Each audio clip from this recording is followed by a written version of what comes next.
Hi guys, papunta kami ngayon sa Pasig para i-deliver yung mga mugs, 4 na mugs pinick up namin. I-deliver namin ngayon sa Pasig.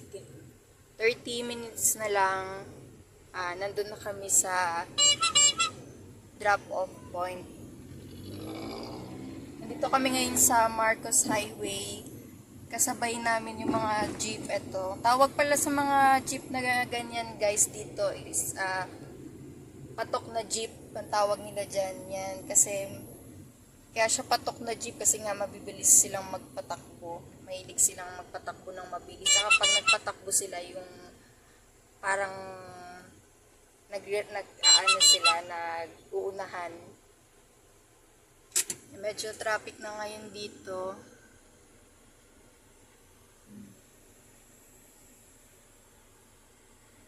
Tsaka parang ang panahon ngayon guys, hindi siya maaraw, maambon-ambon.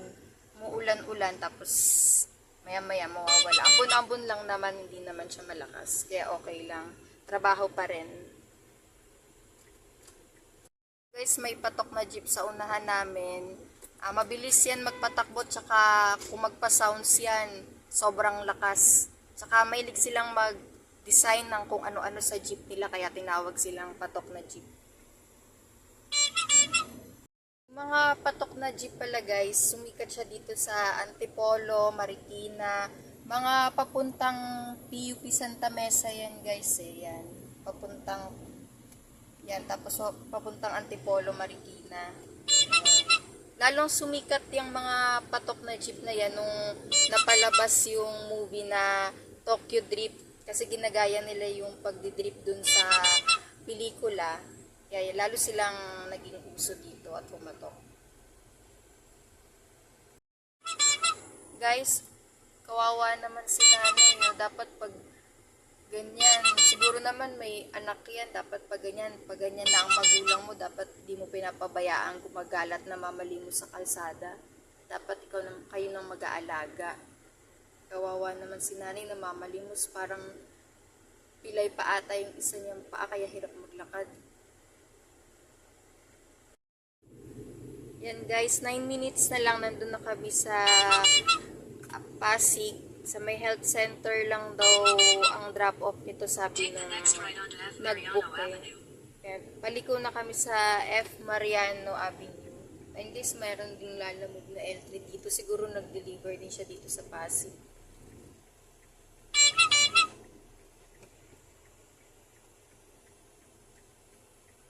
Medyo masikip lang yung daan dito sa Pasig guys, pero kasya naman.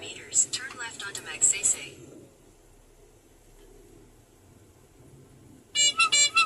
Pansin ko lang dito sa Pasig, marami yung mga nakabike. Siguro dahil sa sobrang traffic na sa panahon ngayon, yung mga ibang pumapasok, mas pinipili na lang nilang magbike papunta sa trabaho nila. Yan. Sa harapan natin guys, lalamove din. No? Wala siyang sakay. Siguro nag-drop lang siya dito sa Pasig, tapos palabas na siguro siya. 6 minutes na lang, nandun kami guys sa drop-off area.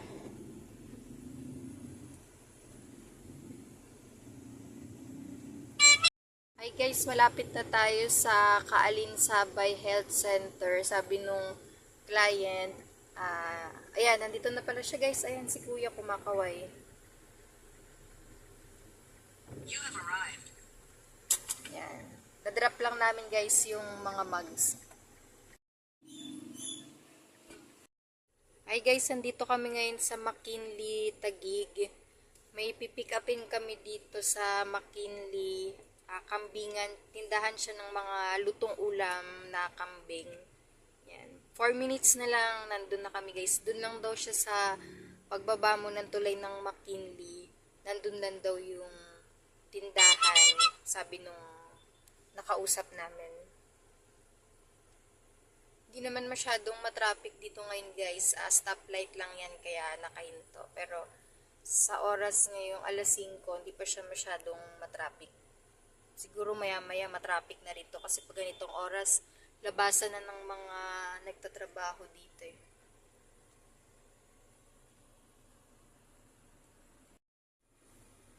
Ganda pala dito guys sa McKinley kasi pwede kang maglakad-lakad dito. Safe siya maglakad kasi nakahiwala yung pathway na pwede kang maglakad dun sa mismong kalsada. Yan katulad niyan.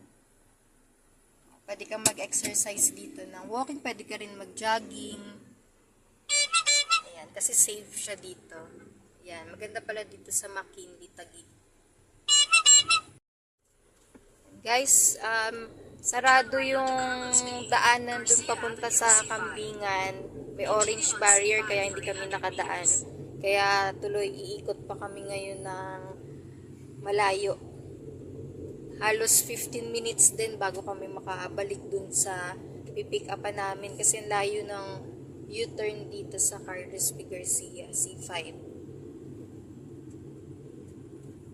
Pero okay lang guys, ganun talaga eh. Kasama na sa trabaho yung mga ganitong mangyayari. Medyo nagkaka-traffic na rin ngayon guys kasi naglabasan na yung mga nagtatrabaho dito kaya medyo nag-build up na yung traffic.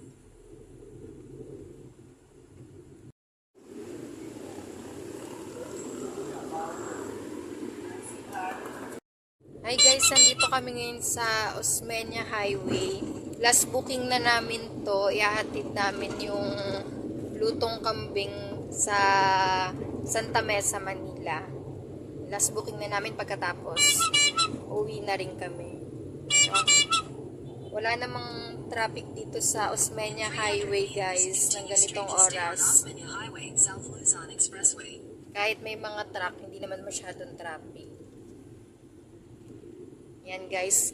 Hanggang dito na lang guys sa susunod ulit. So, suportahan niyo po sana yung vlog naming mag-asawa. Thank you for watching. Please like, share, and subscribe to our YouTube channel and follow us on Facebook, Team Vlogmas. God bless guys. Thank you. Continue on R3 for 3